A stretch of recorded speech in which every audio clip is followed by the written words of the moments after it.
নমস্কার, আমি রান্নাঘরে দীপালি গো। বড়োদেরকে প্রণাম, ছোটোদেরকে ভালোবাসা। সকাল সকাল আপনাদের কাছে কি নিয়ে এসেছি দেখুন। এঁচড় গো, এঁচড়।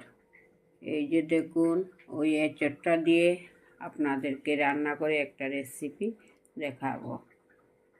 সঙ্গে দেব 2-1 গোটা আলু, আর দিচ্ছি এই যে দেখুন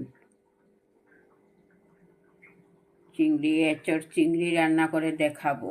আপনারা আমার পাশে থাকুন। কাটতে কিন্তু দেখাতে পারছি না, তাই দেখাচ্ছি এমনিতেই। 1 গোটা আলু, এঁচড় নিয়েছি।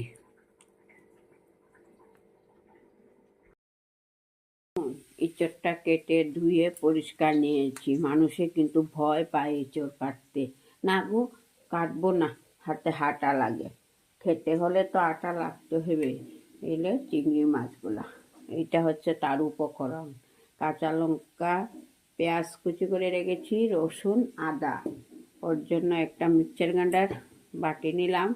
পেঁয়াজগুলা দিয়ে দিচ্ছি, রসুন দিয়ে দিচ্ছি, আদা দিয়ে দিচ্ছি, কাঁচা লঙ্কা দিয়ে দিচ্ছি। অল্প জল দিয়ে ঢাকনাটা বন্ধ করে নেব, পেস্ট করে নেব। দেখুন মশলাটা পেস্ট করে নিয়েছি, খুব সুন্দর হয়েছে। এবার কড়াই বসানো। চুলায় দেখুন আলুগুলা ভাজছি। দেখুন কড়াই বসিয়ে রেখেছি, গরম হয়ে অল্প তেল দিয়ে দেব। কড়ার নিচে অল্প নুন দিয়ে দিচ্ছি। নুন হলুদ মেখে চিংড়িগুলা দিয়ে দিচ্ছি। চিংড়িগুলা ভেজে নিয়েছি, নামিয়ে নেব। কড়াইয়ের তেলটা গরম হয়ে গেছে, এবার এঁচড়গুলা ভেজে নেব। ভাপ দিচ্ছি না কিন্তু আমি। নুন দিয়ে দিচ্ছি। নুন হলুদ দিয়ে ভালো করে এঁচড়টাকে ভেজে নেব। এঁচড়টাকে ভালো করে একটু ভেজে নিলাম। এবার ভাজা হয়ে গেছে, নামিয়ে নেব। কড়াইটা ধুয়ে পরিষ্কার করে বসিয়ে নিয়েছি। এবার অল্প তেল দিয়ে দেব। তেলটা গরম হয়ে আসছে, গোটা একটা তেজপাতা দিচ্ছি। তেজপাতাটা লাল হয়ে আসছে। এই যে দেখুন একটা পেঁয়াজ কুচি করে রেখেছি পুরনে, তা দিচ্ছি। পুরনে তা দিলাম। পেঁয়াজটা লাল হয়ে আসছে, পেস্ট করে রাখা আদা রসুন দিয়ে দিলাম।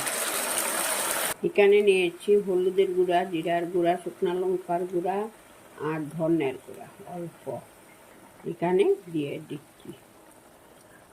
চিংড়ি বাছতে নুন দিয়েছি, এঁচড় বাছতে নুন দিয়েছি, তাহলে এখানে নুনের ভাগটা একটু কমই দিতে হবে না। দেখুন কি সুন্দর মশলা থেকে তেল ছাড়ছে, মানে মশলাটা পুরা দমে ভাজা হয়ে গেছে। ভেজে রাখা এঁচড় দিয়ে দেব এখন। এবার এঁচড় দিয়ে দিলাম। এঁচড়ের তো কোনো নিজস্ব স্বাদ নেই। তেল দিয়ে মশলা দিয়ে এটাকে ভালো করে তারপরে খেতে ভালো লাগে। এঁচড়ের তো কোনো নিজস্ব স্বাদ নেই। ভেজে রেখেছিলাম আলুগুলা, তা দিয়ে দিচ্ছি। ভেজে রাখা চিংড়িগুলাও দিয়ে দিচ্ছি। এখানে কুসুম গরম জলটা দিয়ে দিচ্ছি। হয়ে আসতেছে, গরম মশলা দিয়ে দিচ্ছি।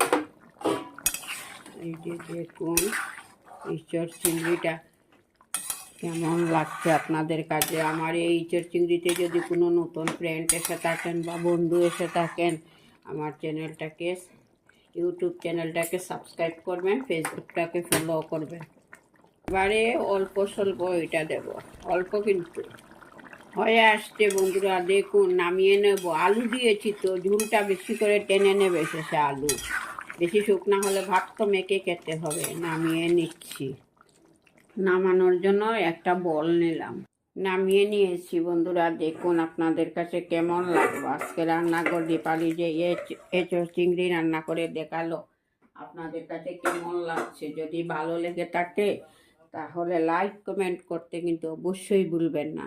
আমার পাশে থাকুন, আমাকে উৎসাহিত করুন। আগামী দিন আমি আরও নতুন নতুন রেসিপি আপনাদেরকে দেখাবো। নমস্কার বন্ধুরা, কেমন হয়েছে কমেন্টের মাধ্যমে কিন্তু বলবেন অবশ্যই। ভালো লাগছে তো না? দেখুন